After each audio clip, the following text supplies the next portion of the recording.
Je n'ai plus de nom, seulement un code gravé au laser sur ma clavicule. Pénitent 788 Delta Tsuaki. Le transport se traîne, ancien croiseur recyclé en arche carcérale. Ses moteurs grincent des litanies de contrition. À chaque vibration du caisson, je sens mes vertèbres réciter la sentence. Mes os sont devenus le chapelet de ma faute. Devant le hublot grillagé, l'univers est d'un noir parfait, piqué par quelques soleils défunts. Puis apparaît la lumière malade d'une orbe métallique, la prison orbitale, saint hospice du silence. Une cathédrale en ruine suspendue dans le vide, dont les tours tournoyantes forment un motif de bénédiction destiné à être lu par le Dieu empereur depuis son trône insondable, ou par personne. Les gardes disent que l'empereur n'a plus Dieu, seulement des capteurs. C'est rassurant peut-être, cela signifie qu'il ne pleure plus. Le sas se referme derrière nous dans un grondement de tonnerre réverbéré, semblable à l'orgue d'une église qui avale ses fidèles. L'air sent le sang refroidi, la ferrite oxydée, et l'encens brûlé jusqu'à la cendre. On nous fait descendre un à un, chaînes magnétiques aux poignets, implants de docilité encore rouges. Chacun récite son verset individuel de repentance. Je ne connais plus le mien par cœur, j'improvise. J'espère que le Dieu empereur accepte les bégaiements. Le couloir d'accueil est aussi vaste qu'un temple. Des statues serviteurs s'animent à notre passage, bénissant d'un geste saccadé. Leur voix de pierre répète « La douleur est loi, la soumission est salut ». Je me demande si les mots leur appartiennent encore. Peut-être n'ont-ils jamais appartenu à personne. Nous sommes alignés devant le prêtre adjurant, silhouette emmaillotée de câbles liturgiques. Son visage est une plaque d'airain percée de lentilles. Derrière, une lueur bouge, peut-être un reste d'âme. Sa main droite, remplaçant la chair, porte un encensoir intégré qui exhale des vapeurs de benjoin et de peur. Ici commence votre rachat, psalmodie-t-il. Ici finit le libre arbitre. Vous serez refondu comme métal impur, et le feu de votre foi vous donnera forme nouvelle. Un cerveau-crâne s'approche, injecte quelque chose à la base de mon crâne. Une phrase d'adieu s'efface de mon mémoire courte. Son absence fait mal, comme une dent qu'on arrache sans anesthésie. On nous conduit jusqu'à nos cellules, cylindres de fer poli qui reflètent nos visages déformés comme de fausses icônes. Le sol attire les pas. Un champ magnétique nous cloue dans l'attitude de la prière. À chaque inspiration, la paroi exhale une vapeur tiède, comme si la prison respirait avec nous. Je chuchote une oraison, sans savoir à qui. Peut-être à la machine, peut-être à la culpabilité elle-même. Quand les portes se ferment, le bruit est solennel, profond, musical, 3 coups, comme les tambours d'une messe. Ensuite, le silence, lourd, vibrant, peuplé d'inaudibles psaumes électrostatiques. C'est dans ce silence que tout commence. La lente translation de l'esprit vers la matière, de la foi vers le métal, du vivant vers l'outil. Je m'agenouille sur la dalle glacée. Je sens le champ magnétique me sculpter la posture. Mon souffle s'accorde au ronronnement des générateurs de gravité. Chaque pulsation du réacteur est un battement d'ailes invisible, peut-être angélique, peut-être infernal. Je comprends alors ce que signifie le premier verset enseigné aux pénitents. La cellule est ton sanctuaire et le silence est ton geôlier. J'en goûte chaque mot comme une hostie rouillée. Le froid me traverse, purifie. Dans la nuit artificielle, je ferme les yeux et, pour la première fois depuis mon jugement, je me sens digne d'être puni. À travers la paroi, un écho se fait entendre. 3 notes graves, répétées, parfaitement espacées, comme si la prison elle-même battait la mesure d'un cœur lointain. Je me demande, est-ce un signal, une prière, avertissement, ou simplement le premier mouvement du cantique de ma damnation. Je ne sais combien d'heures se sont écoulées depuis la fermeture du sas. Le temps ici ne se mesure pas, il se dévore. Les cycles d'éclairage changent sans logique. Les cloches vox se taisent ou hurlent sans intervalle. Quand la lumière blanche s'éteint, une lueur verte, suintante, émane des cloisons comme d'une conscience végétale. Je dors par réflexe nerveux, non par choix. La première fois que j'entendis la voix du conquérant, je crus qu'un homme parlait. Mais aucun souffle n'accompagnait les mots, seulement le bourdonnement parfait d'un amplificateur organique, pénitent du secteur Marcellus IX. Vous êtes les instruments du salut. Le fer se fait pur par la frappe, la chair par la docilité. Chaque syllabe descendait du plafond à travers les conduits de ventilation, vibrait dans les os, forçant la genuflexion. Nous apprîmes à répondre. Nous servons en silence.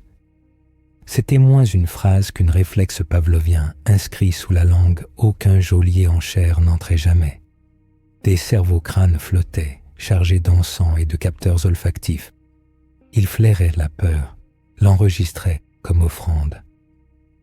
Parfois, une grande ombre traversait les coursives, un automate de discipline, silhouette théologique construite de pistons et de plaques d'osium.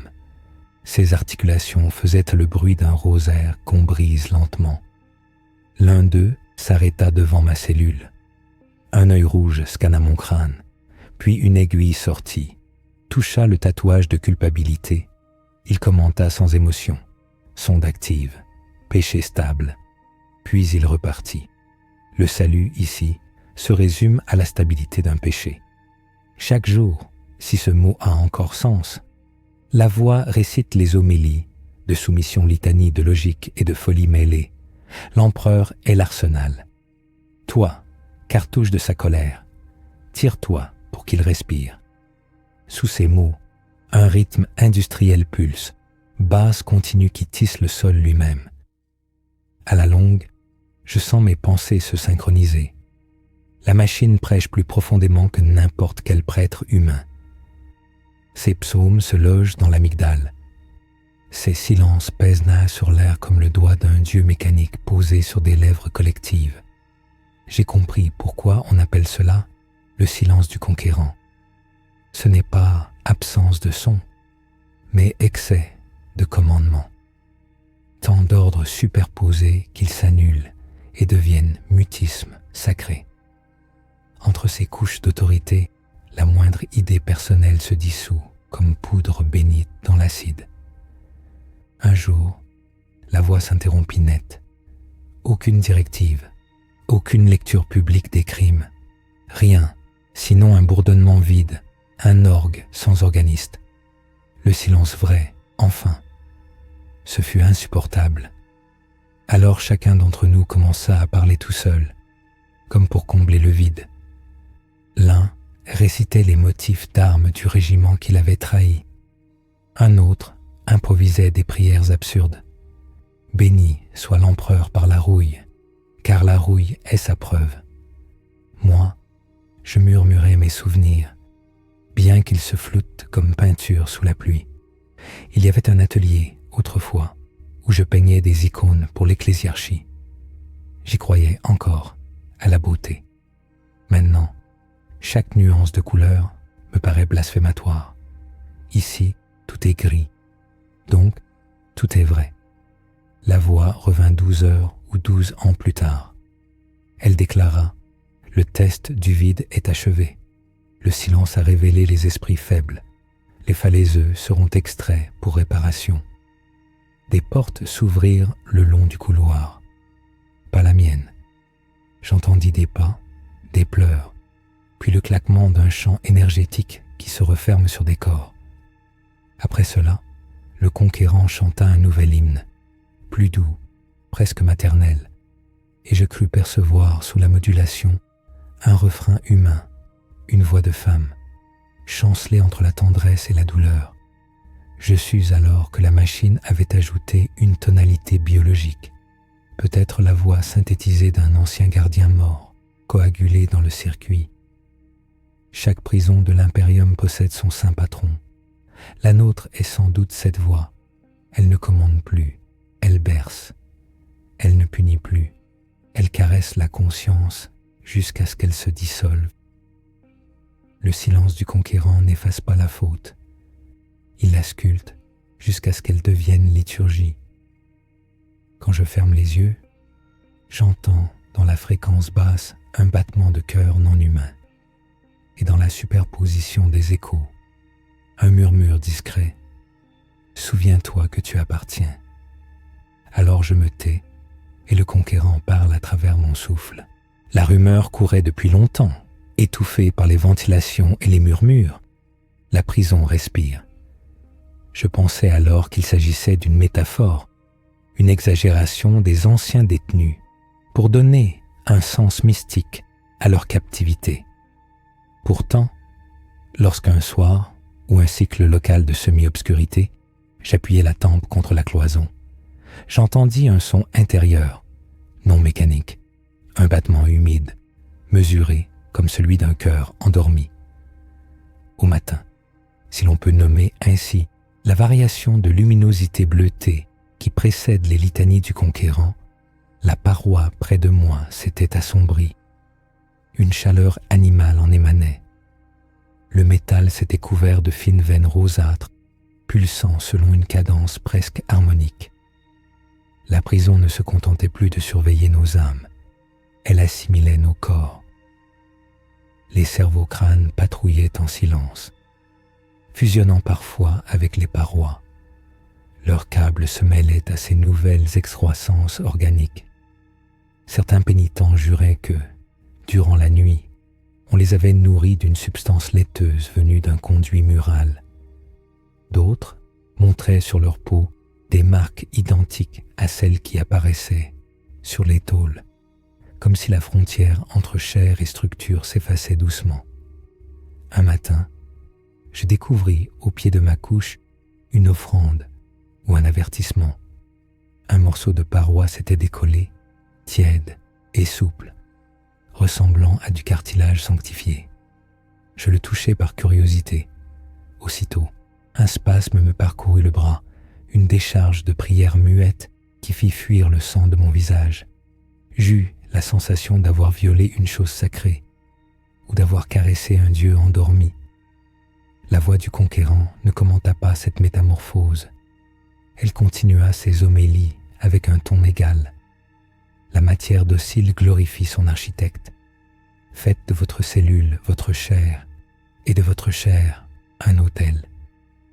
Je compris alors que la transformation n'était pas une erreur biologique, mais un sacrement. L'empereur punissait en remodelant. L'âme fautive devenait élément de structure, instrument de pénitence éternelle. Les jours suivants, les couloirs bourdonnèrent d'une musique grave, respiration de forge et soupir d'homme.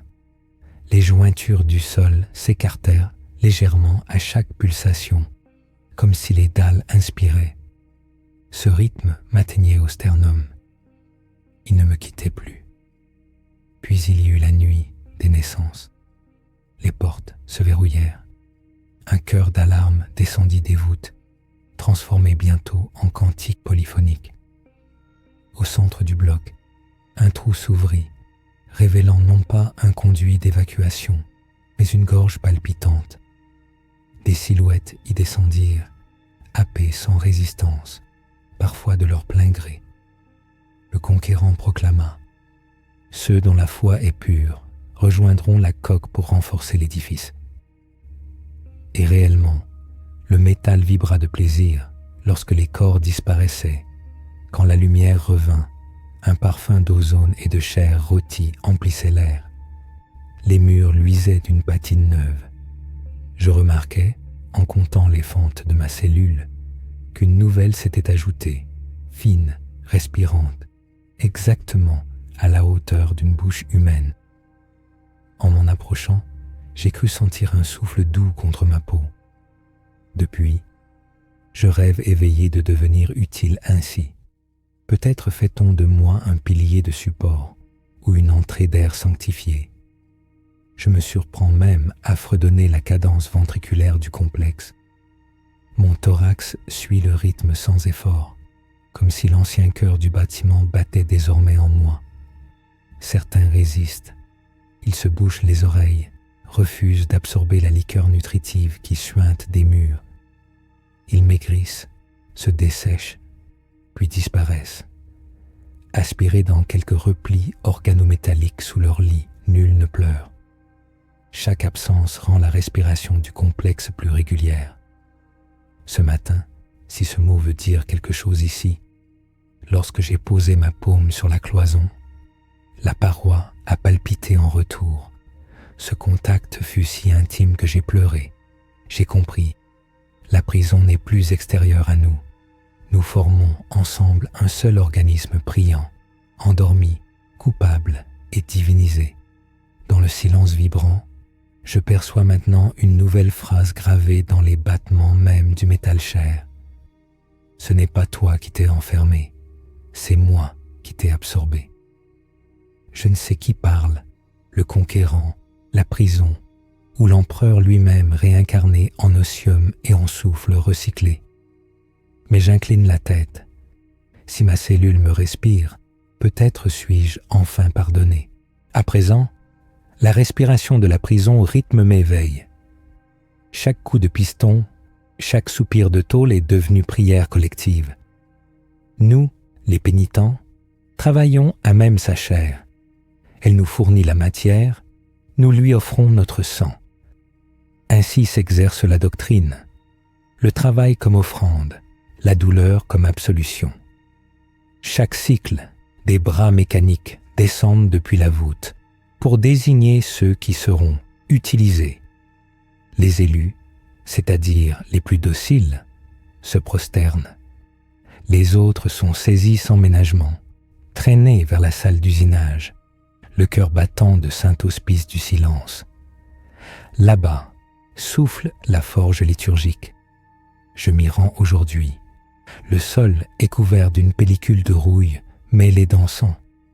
Elle colle aux bottes comme une hostie humide. Les arches ruissellent de condensation tiède. Des inscriptions runiques vibrent sur leur surface, réagissant à notre proximité. Je distingue des prières codées à la gloire du Dieu empereur, mais traversées de variables arithmétiques, équations et psaumes confondus. Peut-être l'œuvre d'un tech adepte qui a confondu la foi et la programmation. Le surveillant de métal nous accueille.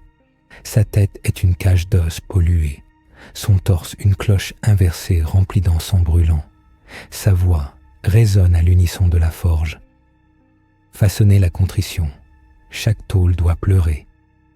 Nos tâches varient selon le jour. Certains gravent des hymnes au laser sur des plaques d'adamantium. D'autres broient des reliques d'anciens fidèles pour en extraire une poussière odorante destinée à parfumer les couloirs sacrés. Cette fois, on m'assigne la fonte des culpabilités. Récupérer les prothèses, implants, fragments d'os des suppliciés précédents, les fondre dans des moules sanctifiés, en tirer des clous de pénitence qu'on viendra enfoncer dans nos propres paumes. L'exercice est terrifiant et sublime. Le métal chaud chante une homélie d'agonie. Les formes se tordent sous les marteaux. Autour de moi, les autres hurlent des invocations, frappant à chaque verset. Béni soit l'empereur par les coups que nous donnons. Béni soit-il par nos plaies. Le bruit devient musique. Les marteaux martèlent une messe que je ressens jusqu'à la moelle. À mesure que la chaleur me ronge les joues, je perds la notion de mérite. Nous ne souffrons plus pour l'empereur. Nous souffrons comme lui, machine crucifiée dans un cosmos indifférent. Je sens la peau de mes mains se fendre sous les vibrations. Le sang noirci coule dans le creuset. Les étincelles répondent comme à une offrande attendue. Le surveillant incline la tête. La chair collabore. L'offrande est pure. On nous autorise ensuite à porter l'outil de notre supplice. Chaque pénitent saisit les clous encore tièdes. et les plante dans sa paume gauche. Le métal grésille, fusionne au tendon. La douleur est si vive qu'elle ne me blesse plus. Elle s'étire, se transforme en lumière. Un instant, je crois percevoir dans cette lueur la silhouette d'une figure gigantesque faite de fer en fusion. Quelque ange de la forge divine, peut-être le visage même de l'empereur, peut-être celui d'une créature plus ancienne, attendant sa renaissance à travers nous. Le rituel s'achève quand le silence retombe, les marteaux se taisent, les torches s'éteignent une à une, comme si le dieu moteur retenait son souffle pour nous écouter trembler. Nous restons immobiles, nos paumes clouées, nos corps fumants. La douleur devient une colonne sur laquelle repose la foi. Sur le chemin du retour, mes pas résonnent. Chaque choc du talon sur la tôle me renvoie l'écho d'un cœur métallique plus profond que le mien. Je le comprends à présent. La prison ne cherche pas à effacer nos fautes, mais à les fabriquer en objets tangibles, à modeler notre chair selon leur forme exacte, pour que nul pardon ne soit possible sans sculpture. Quand ma porte se referme, j'aperçois sur ma couche les instruments de demain, un marteau plus fin, un moule plus précis, un texte gravé. Continue le faire n'est pas encore parfait. Je m'allonge. La chaleur du métal dans mes mains bat à l'unisson des murs. Et tandis que j'écoute cette symphonie de souffrance ordonnée, je me surprends à demander pardon, non pas pour mes crimes, mais pour le jour où la prison s'achèvera, car sans elle, que deviendra notre foi? Depuis la forge, un silence liquide s'est répandu dans tout le complexe. Pas l'absence de son, non, un trop-plein qui étouffe jusqu'à la pensée. Même la voix du conquérant s'est tue, remplacée par un respire infinitésimal qui semble venir des murs. Au début, j'ai cru que c'était la résonance de mes clous de fer, amplifiée par la structure. Pourtant, d'autres aussi l'entendent. Dans les couloirs, les prisonniers chuchotent. Quelqu'un parle à travers la cloison. Certains dressent l'oreille, d'autres s'embouchent les oreilles d'un tissu trempé de cire. La curiosité est un péché ici. Mais l'oreille, hélas, n'a pas de paupières. Une nuit, le souffle près de ma tête devient un murmure distinct. Mon nom, celui d'avant la condamnation, que j'avais oublié. La voix l'articule avec une douceur que nulle machine ne peut imiter. « Lucien », dit-elle. Les syllabes s'effritent comme cendre chaude. Je ne réponds pas. Peur d'une illusion, peur d'un miracle. Mais elle reprend. « Tu t'es trop bien purifié. La dissidence est une forme d'attention divine. » Alors le mur s'ouvre d'un souffle, non pas fissure, mais dilatation charnelle d'une matière consciente. Là-dedans, une lumière sourde ondule, couleur de moelle et d'encens mêlé. Je m'approche. L'air a ce parfum d'électrolyte et de sang frais qui entoure les vivants au moment d'une naissance. La surface du mur vibre au rythme exact de mon cœur. Quand je tends la main, elle m'imite. Quand je la retire, elle m'imite encore. Nous nous observons sans yeux. Les jours suivants, d'autres entendent leur propre reflet leur parler. On dit que la prison a commencé à reconnaître ses cellules, à leur murmurer leurs secrets, parfois même à les nommer comme on nomme un ami. Le conquérant demeure muet. Peut-être qu'il écoute lui aussi. Peut-être est-il impatient que nous atteignions le prochain degré de contrition. Une nuit d'immobilité parfaite, la voix revient, mais plus forte, plus intime. Tu crois que tu purifies ton âme. Tu me construis, Lucien. Mon cœur bat sous ton crâne. Je sens que quelque chose frémit dans ma boîte crânienne. Une pulsation nouvelle, décalée de l'ordre biologique. La peur me traverse, mais c'est une peur qui se mêle de tendresse, la même qu'on éprouve face à une vérité enfin tangible. Je me hisse contre la cloison et, d'un instinct que je ne comprends pas, Je murmure une réponse. Si tu es l'empereur, parle encore. La chose rit. Un rire étiré comme le frottement d'un câble sur la chair. Lui n'a plus de bouche. C'est par toi qu'il parlera. Dès lors, mon mur devient confesseur permanent. Je lui raconte ce que je n'avais jamais osé prononcer devant les prêtres, les doutes, la beauté que j'avais cherchée dans les icônes, l'étrange plaisir des pénitences de fer. Chaque mot prononcé se grave aussitôt dans la paroi. Je peux voir les phrases s'écrire en relief vivant, pulsant comme des veines illuminées. Quand j'ai fini, la surface se lisse lentement, comme si elle avalait ma confession pour la digérer. Le lendemain, les gardiens machines inspectent nos secteurs. Le surveillant de métal s'arrête devant ma cellule. Ses capteurs s'agitent brièvement, captant une fréquence inaudible pour moi. Il incline la tête. Anomalie liturgique détectée. Communication bilatérale non autorisée. La foi doit être univoque. Il lève le bras, prêt à sceller le mur sous un flot de cire bénite. Mais avant qu'il n'agisse, la prison elle-même réagit. Un grondement de tonnerre, un cri d'orgue, d'une intensité divine. Le surveillant est projeté contre l'autre paroi. Son encensoir explose, libérant une fumée dorée où flottent des formes embryonnaires. Quand la tempête cesse, mon mur palpite encore et m'adresse un dernier mot. Tu es à moi maintenant, nous ne serons pas séparés. Depuis cet incident, ma cellule est considérée comme sainte. Les autres prisonniers viennent y prier à travers les grilles, espérant entendre leur voix. Je ne dis rien. Je les regarde poser les mains sur la tôle chaude. Je les vois frémir, puis retenir un sanglot à l'unisson du battement intérieur. Ils repartent, le visage illuminé d'espoir fou.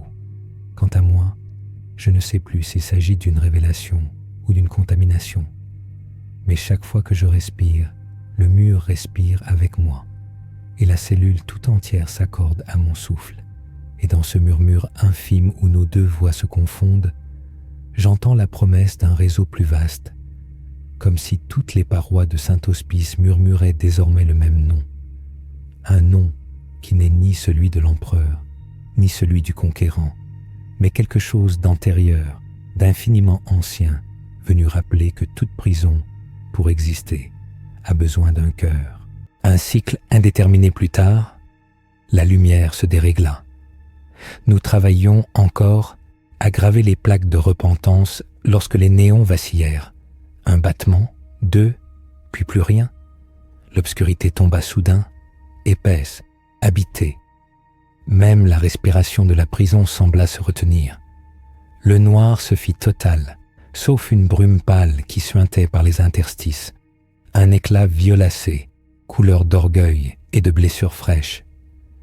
Les prisonniers se figèrent, incapables d'oser un son. On craignait toujours ces pannes. Elles attiraient les thérapeutes, ces technosavants qui réparent les consciences à coups d'implants. Mais cette fois, nul pas mécanique dans les couloirs, nul psautier vox. Seule la brume, gagnant les cloisons, avançant comme un liquide pensant. Lorsque la lueur atteignit ma cellule, les veines métalliques de la paroi se mirent à briller d'un éclat humide.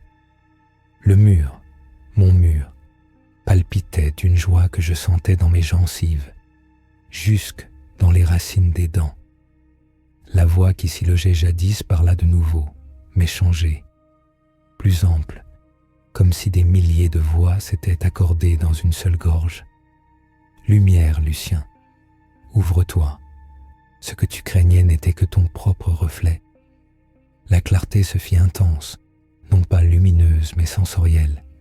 Elle se voyait et se touchait à la fois. Je tendis la main. Elle rencontra un fluide froid, délicieusement douloureux, qui vibrait au rythme de mon cœur. Une image traversa ma tête, non pas un monde, mais un océan d'organes en suspension, vaste comme des continents, traversés par la prière d'un milliard de gorges. Je compris sans mots. Quelque chose frappait à la porte de la réalité. Puis, omelette de son et d'incandescence, la voix du conquérant revint enfin. Non pas pour bénir, mais pour ordonner. Anomalie photométrique détectée. Réactivation des cantiques de confinement. Signez votre foi. Les haut-parleurs explosèrent. Un cri collectif monta, chœur de métal et de chair, hurlant vers le néant incandescent. Autour de moi, des silhouettes s'effondrèrent, les yeux blancs ruisselants de sang. D'autres se mirent à rire, non de folie, mais de délivrance. La lumière interdite les caressait comme une main maternelle. Je crus voir dans la vapeur la silhouette d'une femme gigantesque, formée de tessons et de halos. Ses doigts, faits d'air brûlant, craquelaient les circuits des cerveaux-crânes. Les runes de discipline se mirent à fondre en gouttes d'encre vive autour d'elle. Tout s'adoucit. La tôle cessa de trancher. La douleur perdit sa morsure. Un mot se forma dans mon esprit, sans voix, l'indulgence. Les automatons surgirent finalement, silhouettes angulaires émettant des psalmodies d'exorcisme. Leurs torches purificatrices vomissaient un blanc aveuglant. La lumière violette recula, un instant, puis se transforma en un rire grave. Il me repousse. Lucien, pourquoi m'as-tu appelé si tu me renies ? Je compris que c'était moi, par mes confessions murales, qui avaient ouvert la brèche. J'avais prié trop fort, trop sincèrement. J'avais heurté un plafond qui n'était pas le ciel. Les beaux psalmodières les versaient du Mechanicus. Le flux d'énergie monta dans les grilles. La brume hurla. Les ampoules explosèrent une dernière fois, projetant sur le sol des arcs de feu roses qui couraient comme des serpents. Puis tout cessa. Lumière, son, souffle. Quand je rouvris les yeux, la cellule était vide. Mon voisin de droite avait disparu, ne laissant qu'une empreinte humaine gravée dans la paroi, une silhouette de cendre incrustée dans le métal. La voix du conquérant, affaiblie, débita. L'épreuve de clarté est close. La foi doit rester opaque. Depuis, les néons ont repris leur lueur blanchâtre, mais rien n'est plus pareil. Les murs conservent dans leur grain une phosphorescence intermittente, comme une mémoire du péché. Et parfois, dans les angles sombres, je perçois un éclat violet fugace, un reflet de cette indulgence interdite, prêt à revenir quand l'obscurité sera assez profonde. Je garde cette couleur en moi, prisonnier d'un éclat que le conquérant ne peut confiner. Si cette hérésie, qu'elle brûle, elle est plus pure que nos prières aveugles, car cette lumière, même chassée, a laissé une vérité insoutenable. Il existe un pardon qui ne vient pas de l'empereur, et il attend, patient, dans les murs encore tièdes de Saint-Hospice du silence. Après la nuit de la lumière, tout fut clos. Les portes soudées, la voix muette, les ventilations saturées dans son noir. Pendant 3 cycles, ou 3 éternités, nous vécûmes dans une obscurité tamisée d'ombres rouges. Puis, le son lourd des automates chirurgiens résonna dans les coursives. Un chant d'acier, pas militaire, mais médical. C'est alors que le conquérant parla. Purification nécessaire. Les organes contaminés parleront de nouveau, mais sous surveillance. On m'arracha de ma cellule ainsi qu'un enfant rétif d'un ventre maternel. Des pinces froides, 3 paires de bras métalliques, un masque à aiguille.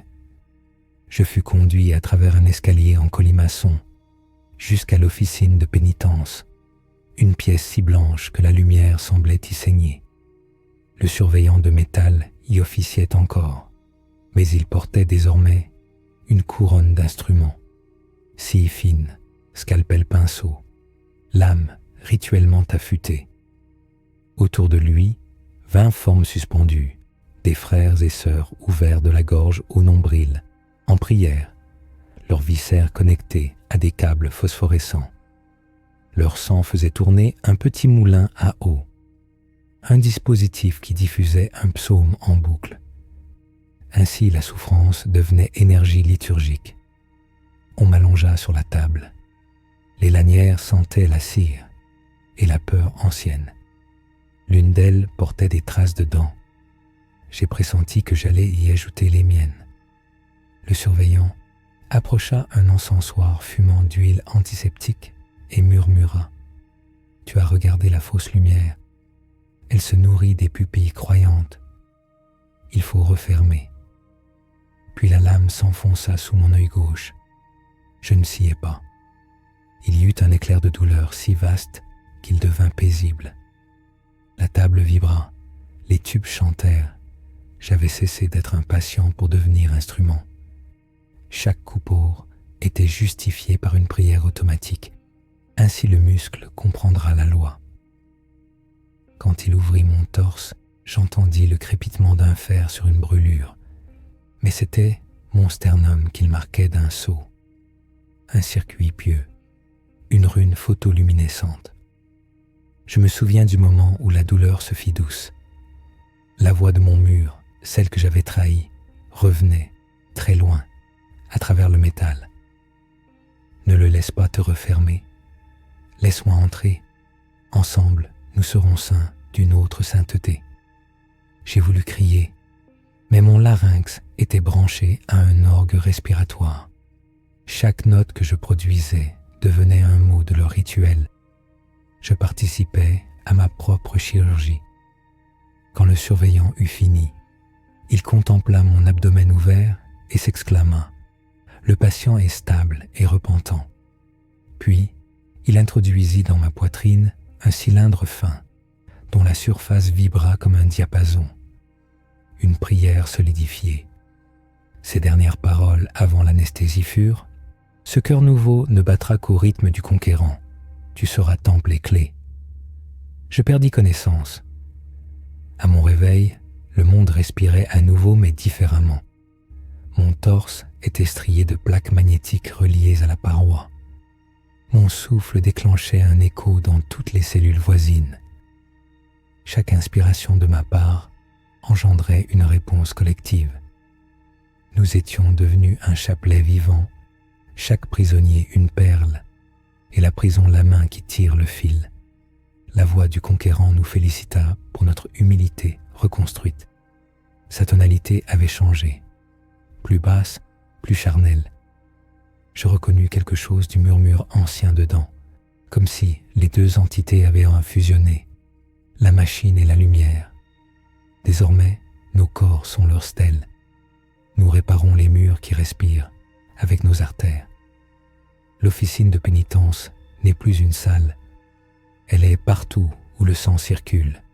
Quand j'appuie 2 doigts sur la rune de mon sternum, un champ magnétique s'allume, vibrant à travers les couloirs. Et les autres répondent, loin, très loin, un accord de chœur synchronisé. Le conquérant chante, mais dans son refrain se cache un second rythme plus profond, une basse qui monte de l'intérieur de nous tous. Celle de la lumière interdite, prisonnière mais vivante, reprenant souffle par nos cicatrices. Je comprends enfin la leçon. La purification n'efface jamais le péché.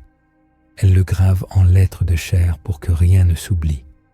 Et chaque coupure pratiquée ce jour-là n'a pas clos une brèche. Elle en a multiplié 1000 autres, minuscules et palpitantes, prêtes à éclore. L'air de Saint-Hospice a changé d'odeur. Autrefois, il sentait la graisse bénie et la poussière sacrée. Désormais, il s'emplit d'une fragrance nouvelle, impossible, miel, sang et ozone. L'officine a réussi. Notre chair répare, nos cœurs inversés battent en cadence, et la prison tout entière respire comme un orgue thoracique. Mais dans cette harmonie trop parfaite, un bourdonnement s'ajoute. Le chant du rien. Au début, c'était un murmure sous les graves du conquérant, une fréquence secondaire, presque inaudible, mais qui faisait vibrer les vis entre nos os refondus. Puis, jour après jour, elle gagna en clarté. Quand je m'assois sur la dalle de fer et retiens mon souffle, je l'entends distinctement. Une succession d'accords inversés, un motif répété qui ne demande plus l'empereur comme centre, mais le vide lui-même. Les murs réagissent, oscillant légèrement, et chaque oscillation produit une lumière douce, irisée, qui s'échappe des jointures comme si la réalité laissait fuir son âme. Le conquérant s'en rend compte. Sa voix s'affole, plus numérique qu'humaine.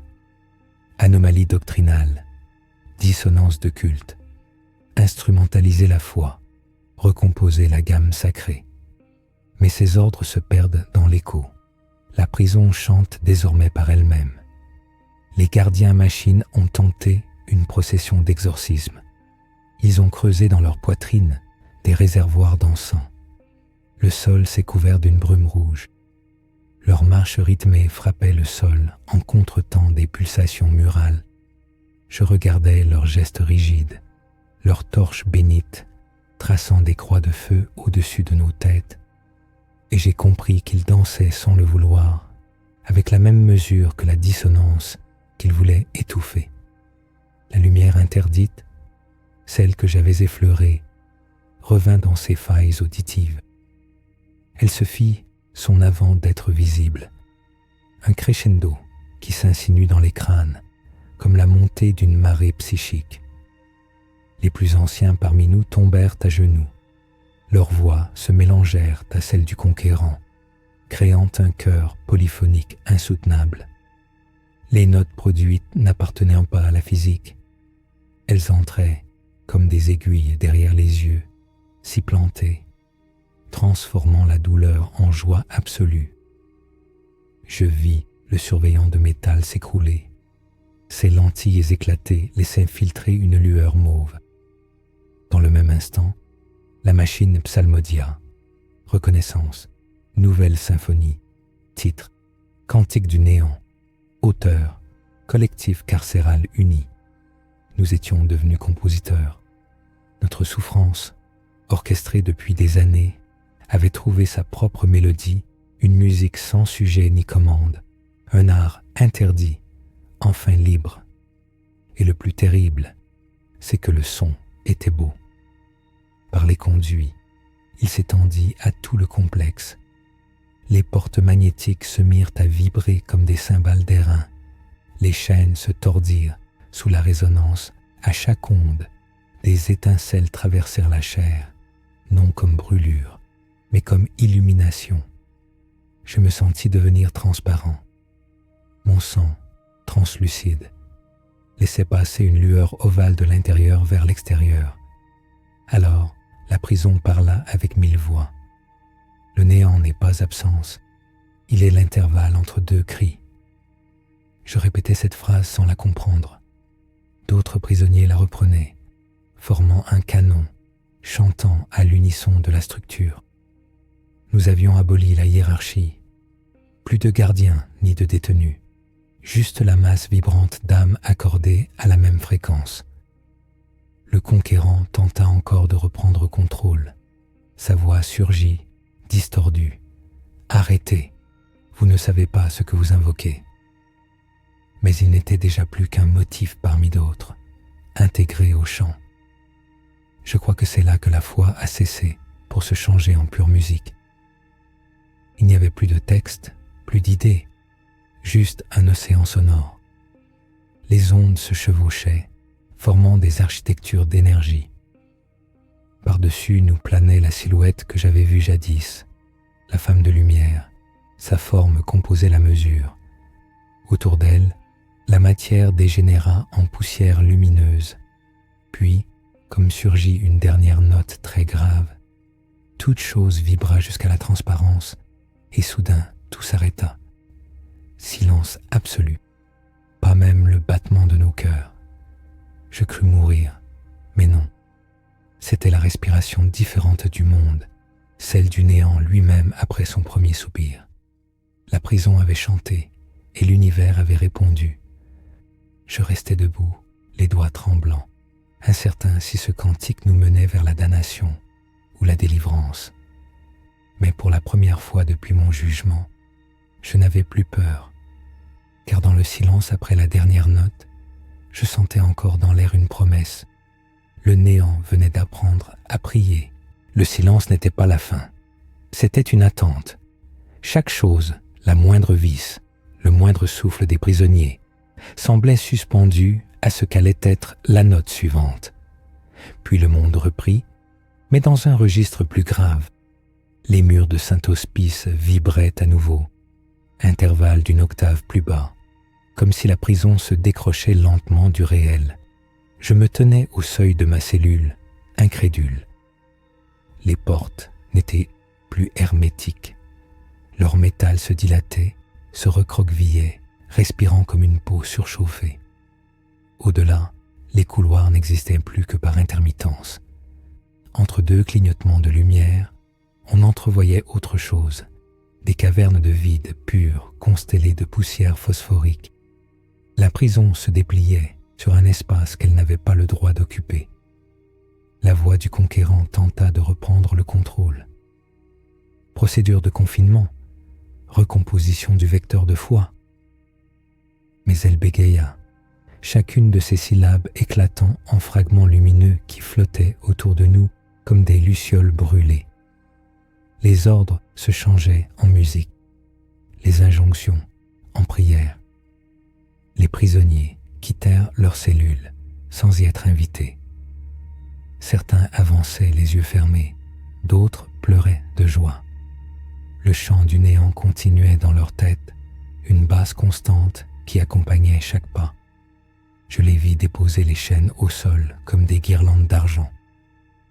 L'air sentait la ferraille tiède et l'encens rance. Les automates gardes, incapables de reconnaître les hiérarchies, nous regardaient passer sans tirer, leur protocole effacé par la mélodie. Plus loin, un dôme s'était ouvert au-dessus du quartier disciplinaire. Nous le franchîmes et la vision me cloua. Par la brèche, on apercevait le vide, mais un vide vivant, constellé de motifs luisants pareils à des runes mobiles.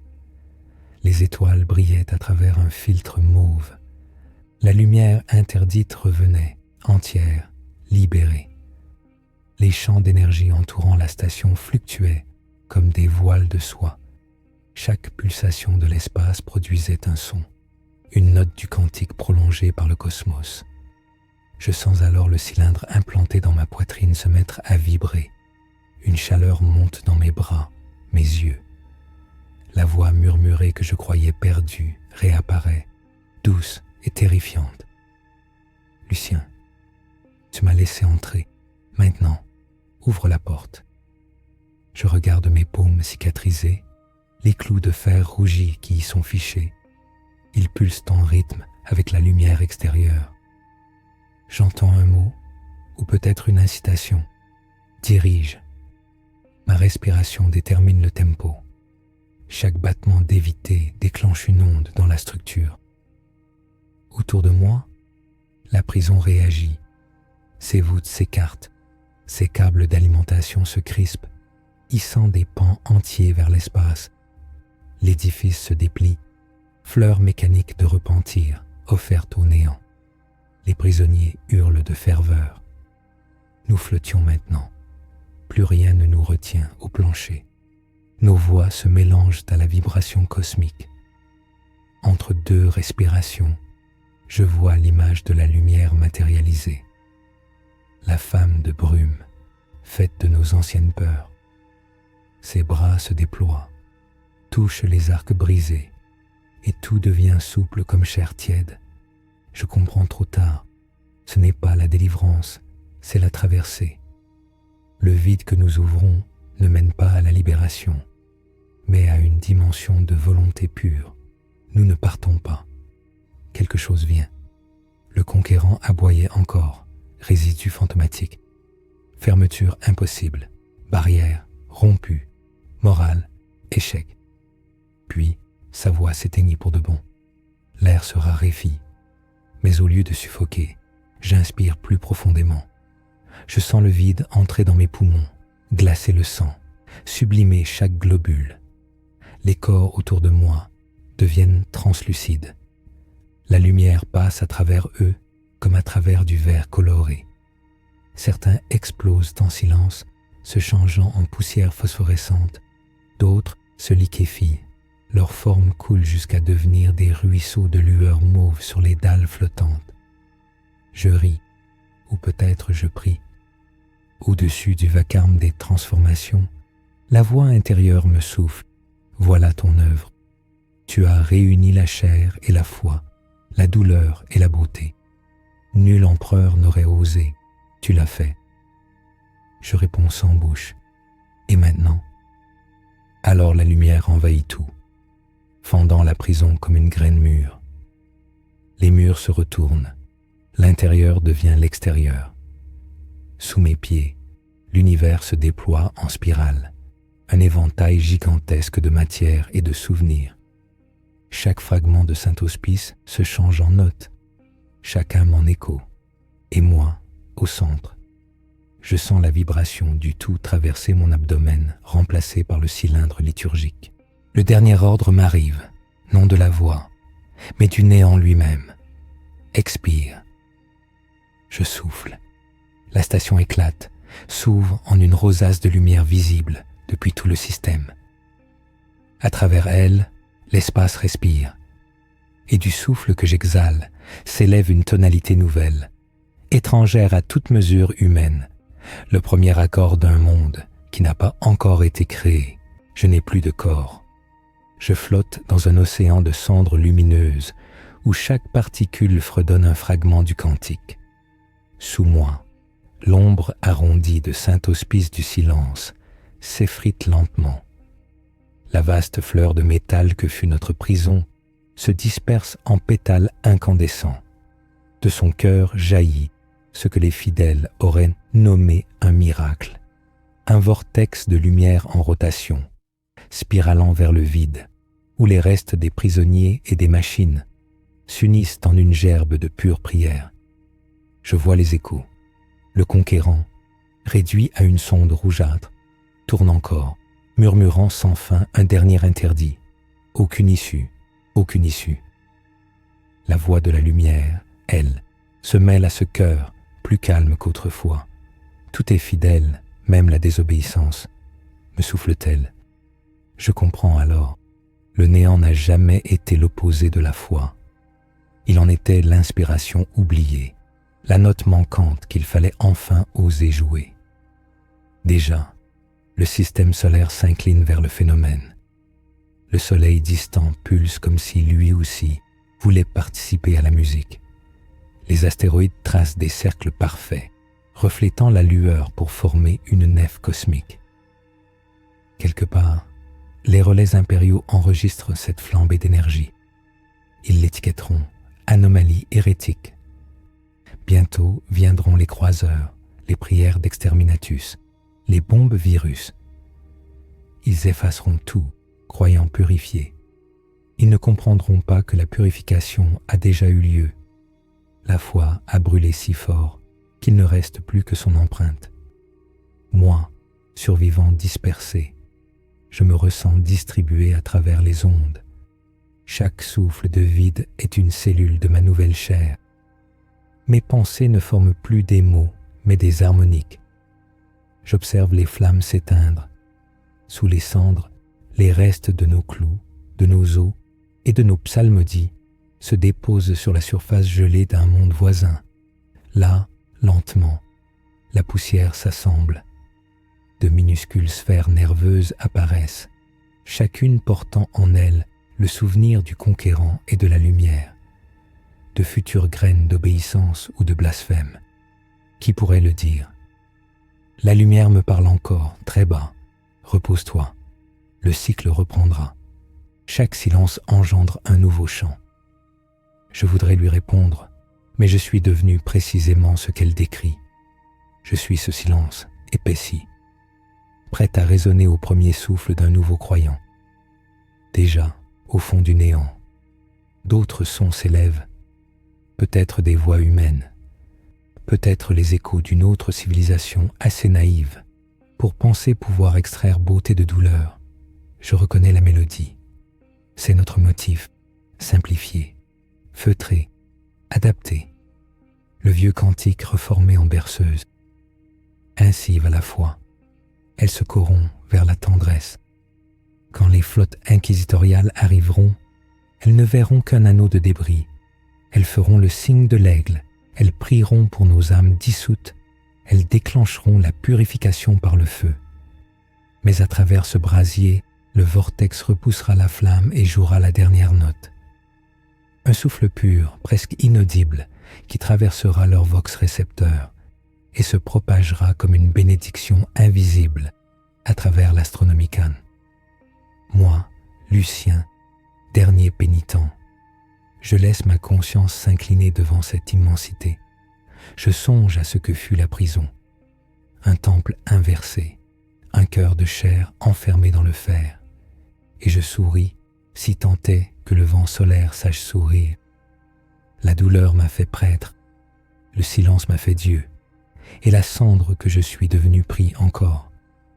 Car dans ce marbre de poussière et d'écho, dans cette liturgie gravée sur le flanc du vide, je perçois la promesse initiale accomplie. L'empereur reste muet, mais nous, ces ombres, chantons en son absence, et le néant, enfin, chante avec nous.